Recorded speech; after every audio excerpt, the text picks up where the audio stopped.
La siguiente transmisión es apta para toda la familia. Contiene closed caption y es financiada con recursos del Fondo Único de TIC.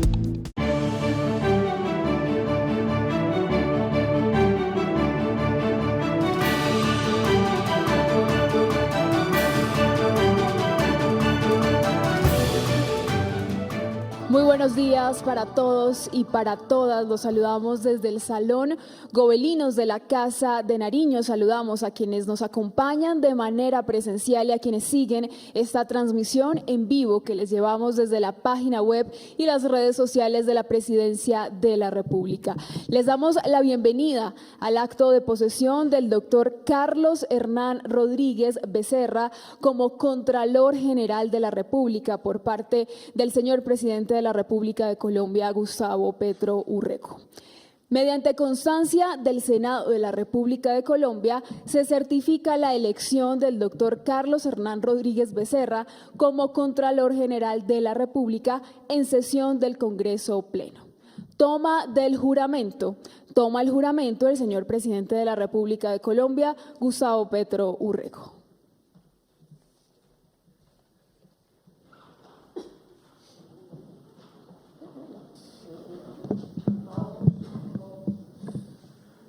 Jura, doctor Carlos Hernán Rodríguez Becerra, jura usted ante el pueblo de Colombia cumplir bien y lealmente las obligaciones que la Constitución y la ley le confieren al cargo para el cual ha sido nombrado. Sí, juro. Si así lo hiciera, el pueblo de Colombia se lo premie y si no, él se lo demande. Firma del acta de posesión en su orden.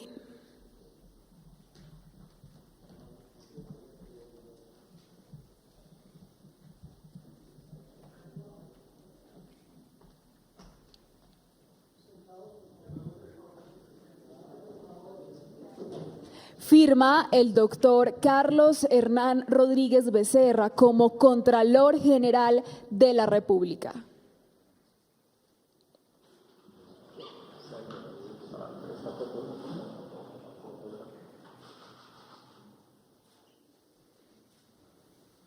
Firma la doctora Laura Camila Saravia, directora del Departamento Administrativo de la Presidencia de la República.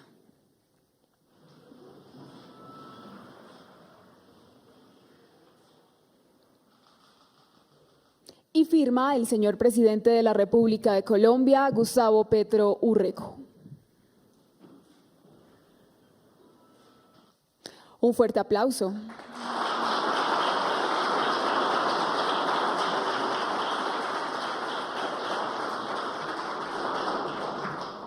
Señoras y señores, a continuación se dirige a ustedes el señor presidente de la República de Colombia, Gustavo Petro Urrego.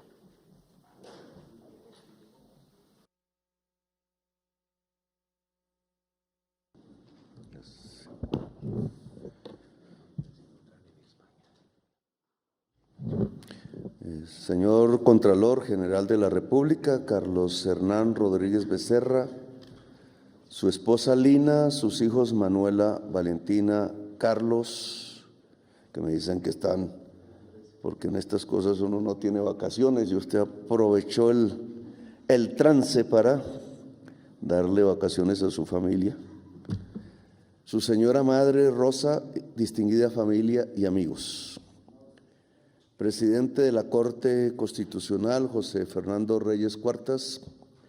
Presidente de Comisión Nacional de Disciplina Judicial, Alfonso Cajiao Cabrera. Directores, ministras, ministros y funcionarios del Gobierno Nacional. Fiscala General de la Nación, Luis Adriana Camargo Garzón. Procuradora General de la Nación, Margarita Leonor Cabello Blanco. Auditora General de la República, María Naime Barón Durán. Defensor del Pueblo, Julio Luis Balanta Mina, encargado creo. Congresistas de la República de Colombia, magistradas y magistrados de las altas cortes que nos acompañan, funcionarios de la Contraloría General de la República, medios de comunicación y en general a todas y todos los asistentes el día de hoy. Bien, como sucedió respecto a el último nombramiento, la fiscala general, yo he tratado, lo hice con muy mala fortuna en la alcaldía de Bogotá, de tener órganos de control y de independientes al gobierno, en donde de alguna manera intervengo en su selección de su independencia respecto a mí, en la política y en la vida personal. Con Carlos Hernán Rodríguez pues no he tenido acercamiento personal hasta que era contralor, hace unos meses, ni político. Lo mismo con la fiscala general de la Nación, la doctora Luisa Adriana Camargo. Es un tanto ingenuo, la verdad sea dicha, en la estructuración de facto del régimen político de Colombia. Pues hay una jurídica y hay una de facto.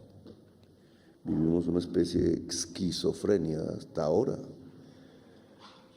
denunciada por mí en muchos de mis debates, pero he tratado de mantener esa posición porque de alguna manera es un principio democrático, y en la persistencia de pronto está la superación de la ingenuidad, el que se vuelva de facto una norma común, porque es fundamental para la democracia. Yo sí creo en ese principio liberal.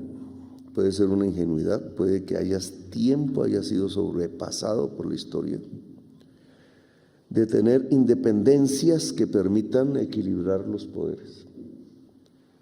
Y tiene un efecto fundamental, es en lograr si se efectúa que el poder no sea autocrático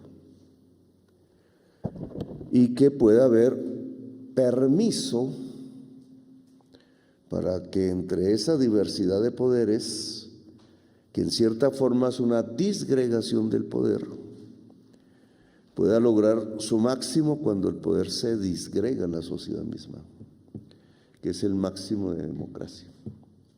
Un principio ácrata, no liberal, porque yo soy un tanto ácrata, ya me entenderán los que saben de esto. Y el fin último de la democracia es que el poder sea del pueblo, no el principio, como pensaron los franceses al final, sino que sea siempre el poder del pueblo. Si no, no es democracia. Es un camino, es un proyecto, es una bandera en el horizonte, como digo yo. En la historia se va alcanzando o se va alejando la sociedad de él. Y el proyecto democrático es, como lo define la etimología de la palabra, el poder del pueblo. Para algo le pusieron ese nombre, no fue de maquillaje, no fue de mentiras.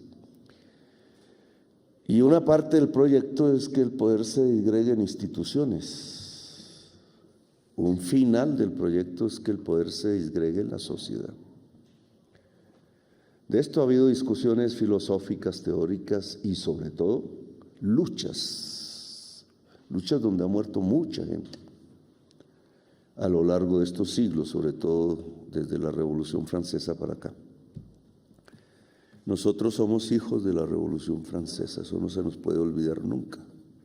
Por eso somos repúblicas, no somos monarquías, y menos absolutas. Me ha tocado abrazarme con reyes y princesas y reinas, pero se siente uno extraño en esos. A algunos les gusta porque quisieran que esto fuera una monarquía. Yo me siento extraño. Me siento extraño en una democracia hereditaria. Esa es una contradicción, porque en la historia de Colombia pareciera que se hubiera forjado después de nuestra independencia una especie de construcción aristocrática, Gaitán lo llamaba oligárquica y no democrática. Y por eso se vuelve tan normal que las instituciones se hereden como si fueran propiedad privada. Yo no estoy en ese proyecto. Y por eso que gente nueva, que gente negra, que gente indígena, que gente del barrio Mosú o que gente de la provincia llegue al poder es parte, no es la solución solamente, es parte de la construcción de un proyecto democrático. Porque si estamos en una democracia hereditaria, pues siempre llegan de la misma parte y de la misma sangre. Y obviamente eso no es una democracia que por definición debe ser plebeya. No existe democracia hereditaria. O la democracia es plebeya o no es. Más o menos estos 2 años están demostrando, por lo menos, que somos coherentes con ese principio. En las tareas por venir, allá, aquí, etcétera, la Contraloría como órgano independiente de cuidar los dineros, pues tiene una labor fundamental, a veces se confunde con otras instituciones, de lucha contra la corrupción. El que el dinero público no sea socavado, que lo puede ser porque se lo roban, que es un crimen. El escenario fundamental de la investigación indudablemente la Fiscalía y después los jueces. Y cuidar que tenga un uso eficiente. Eficiencia está relacionada con la democracia, porque construir indicadores de eficiencia depende del proyecto. Aquí tenemos varias luchas al respecto. Depende es del proyecto democrático. Eficiencia es construir un Estado social de derecho. Y construir un Estado social de derecho, en mi terminología, es justicia social. Si viene un recorte del presupuesto en donde lo que se recorta es la justicia social, eso no es eficiente. Si viene una discusión de las tantas que hay, parlamentaria, etcétera, pública, porque el Parlamento es la antesala o es incluso la consecuencia de la discusión pública sobre qué es eficiencia en la salud. Y entonces salen algunos gentes muy afines a ciertos modelos mercantiles del derecho. Yo no puedo creer que los derechos se garantizan con el mercado puramente. Tampoco los negamos, porque yo lo experimenté en la alcaldía. Pero pensar que el mercado, que está hecho por la exclusión, el que tiene plata compra, el que tiene el dinero suficiente vende, va a garantizar un derecho universal que es para todo el mundo, creo que esa es una ineficiencia preestablecida incluso por las leyes de Colombia, obviamente. La eficiencia es la construcción del Estado social de derecho y por tanto la justicia social, y por tanto en la garantía de los derechos la universalidad del derecho debe ser garantizada. Y en esto la Contraloría obviamente tiene un papel que cumplir frente a su misión específica, que es cuidar el dinero. Se cuida el dinero si es para garantizar los derechos universales. No se cuida si se lo roban, primero, un crimen. Si queda guardado, segundo, una ineficiencia, beneficia a los banqueros. O termina ayudando a grupos de interés particular poderosos y permanentes en la dirección del Estado, y eso también es corrupción. Que aquí hay muchos. Ahora hay unos debates muy importantes al respecto. El debate de la salud, donde la Contraloría ya puso un inicio de investigación público que no le gustó a los dueños del poder de facto y que nosotros hemos corroborado parcialmente en las intervenciones que hemos hecho de algunas EPS. Los dineros de la salud, que son dineros públicos, se están fugando por las alcantarillas. Las alcantarillas se llaman compra de medicamentos, donde hay 2 precios. El que compra la EPS a la empresa que vende los medicamentos y el que le entrega al gobierno para pagarles a través de la unidad de captación. un robo billonario, una fuga billonaria, u otros aspectos, no los voy a mencionar aquí. Pero la Contraloría bien ha podido detectar, sobre todo en el año del COVID, fuga de dineros, que ya la Contraloría nos dirá de qué magnitud y quiénes.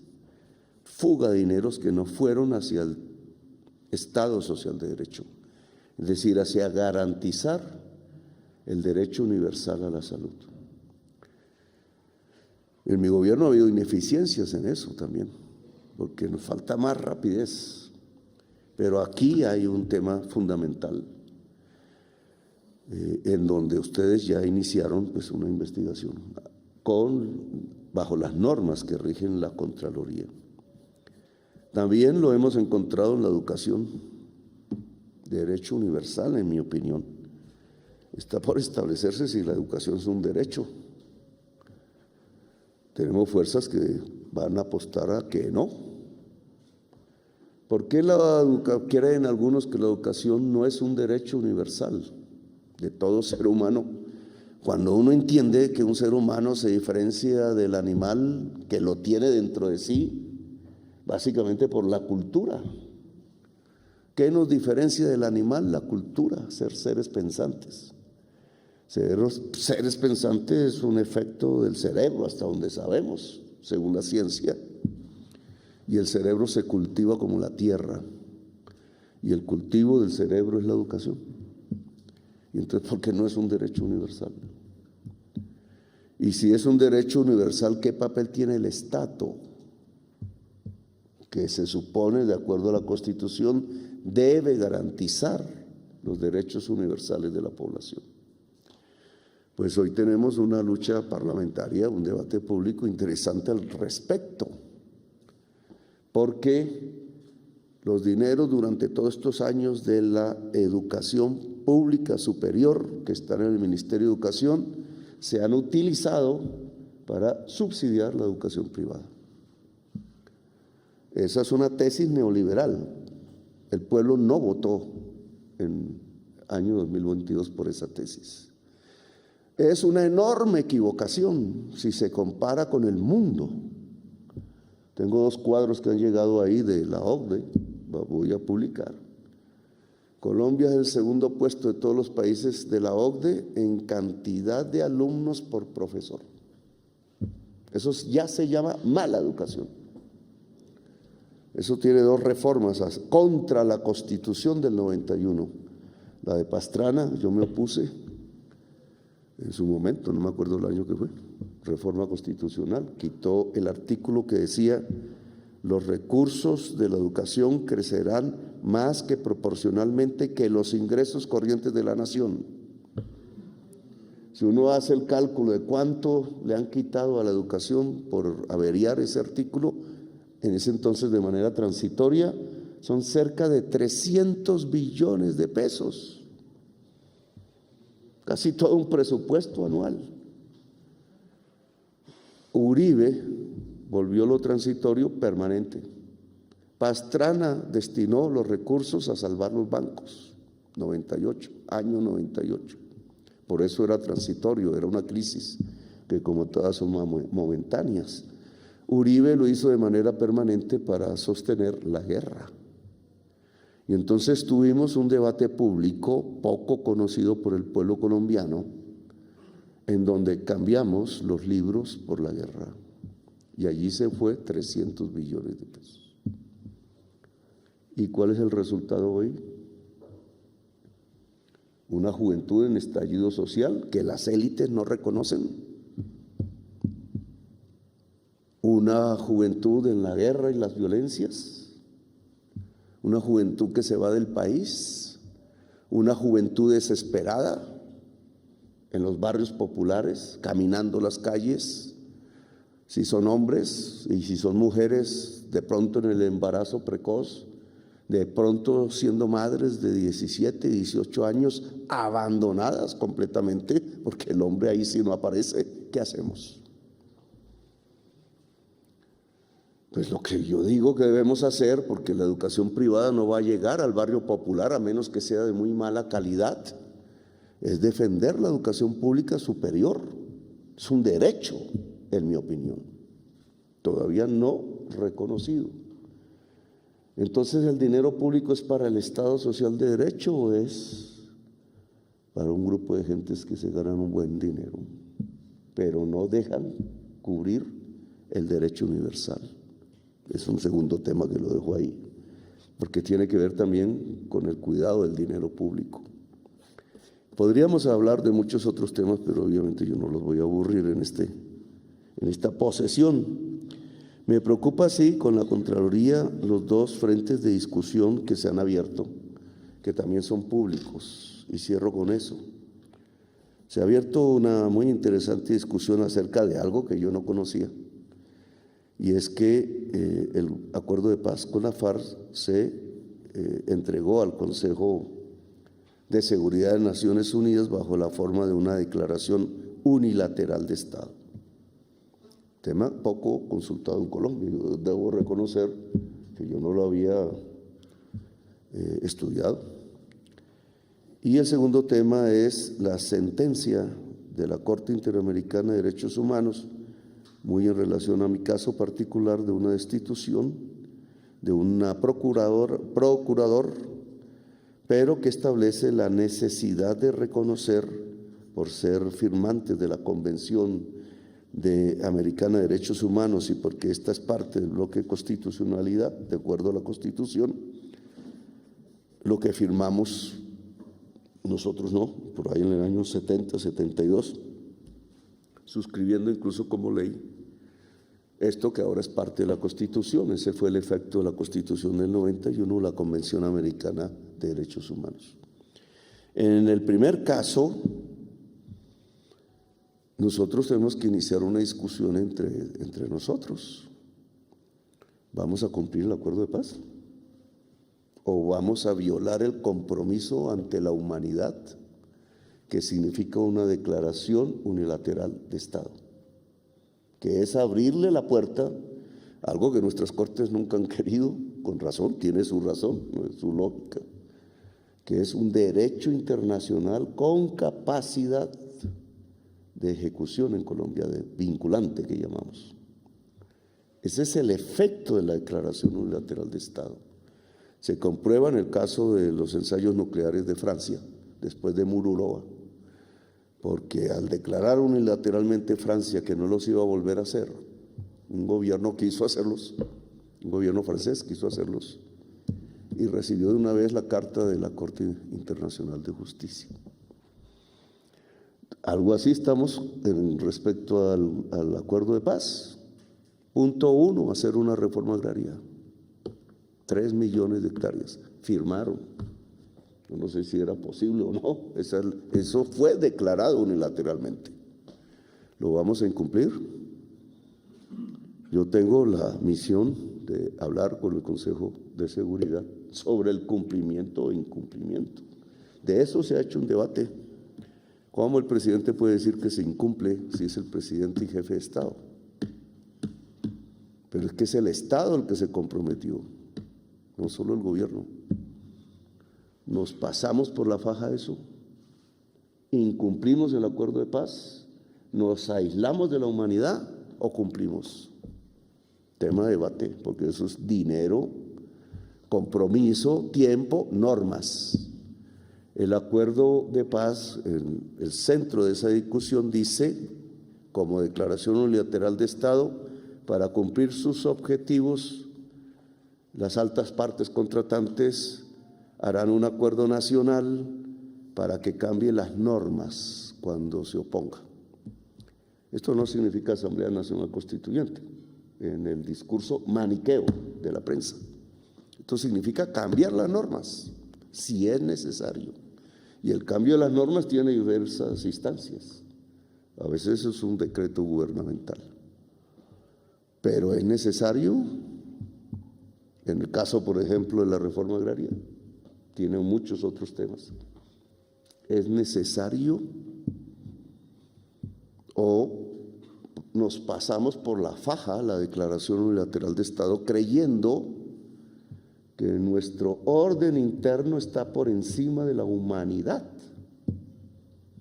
La derecha extrema dice que Eso es globalismo. Bueno, se inventa sus tesis. Yo creo que si somos demócratas, nosotros somos parte de la humanidad. No estamos fuera de la humanidad. El segundo punto, y termino con eso, es la Convención Americana. Han pasado 2 años, no se ha hecho el cambio de normas.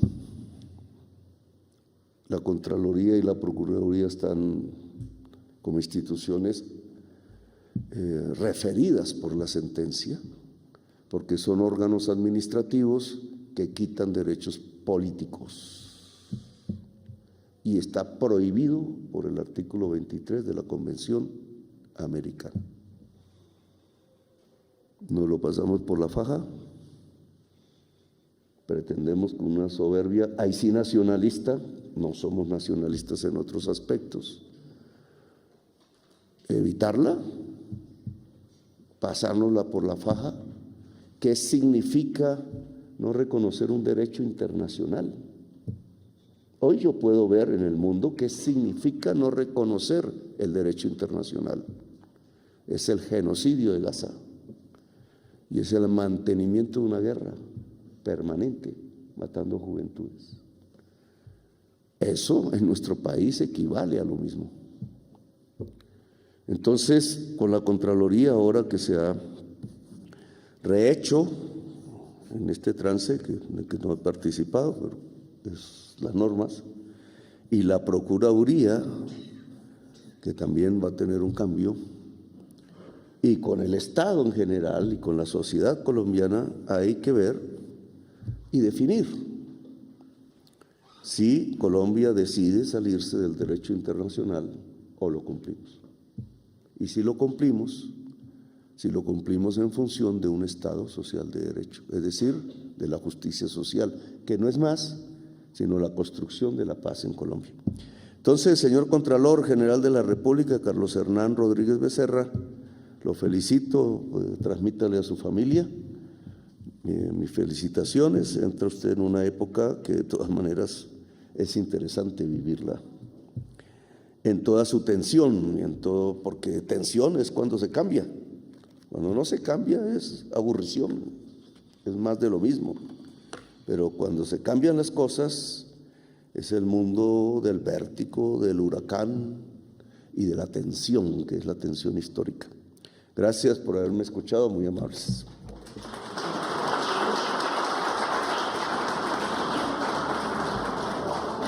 Muchas gracias, señor presidente. De esta manera damos por terminado el presente acto de posesión. A todos gracias por acompañarnos.